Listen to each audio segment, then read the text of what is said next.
جب ماہ رمضان مبارک کا مہینہ قریب آتا نا، حضرت سیدہ عائشہ صدیقہ طیبہ طاہرہ رضی اللہ تعالی عنہا فرماتی ہیں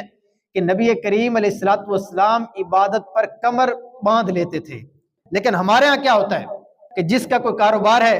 وہ ماہ رمضان کو اپنا کمانے کا ذریعہ بنا لیتا ہے، اور اس کے اندر بعض اوقات نمازیں بھی قضا کر دیتے ہیں، فرض روزے بھی چھوڑ دیتے ہیں۔ ماہ رمضان سیزن ہے لیکن پیسہ کمانے کا نہیں سیزن، بلکہ نیکیاں کمانے کا سیزن ہے، اگر بحیثیت مسلمان ہم اس کو سمجھے تو۔ اب دیکھیں نا، عرب ممالک کے اندر آج بھی لوگوں کا یہ معمول ہے کہ جب ماہ رمضان المبارک کا مہینہ آتا ہے تو وہاں پر ماہ رمضان ڈسکاؤنٹ لگائے جاتے ہیں، چیزیں سستی کی جاتی ہیں۔ لیکن ہمارے یہاں بدبختی یہ ہے، جب ماہ رمضان کا مہینہ قریب آتا ہے تو چیزوں کے ریٹ جو ہے وہ بڑھا دیے جاتے ہیں، اور لوگ کہتے ہیں یار یہ ایک مہینہ ہی ہم نے سیزن لگانا ہے، اگر ہم چیزوں میں کمی کرتے،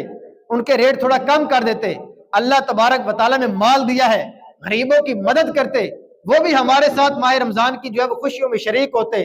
اچھے طریقے سے وہ سحری کرتے، افطاری کرتے، تو جو ان کے دل سے دعائیں نکلنے تھی، اللہ تبارک و تعالیٰ اسی کی برکت سے بندے کی دنیا اور آخرت کو سنوار دیتا ہے۔ ہم جس نبی کا کلمہ پڑھتے ہیں، ماہ رمضان مبارک کے قریب آتے وقت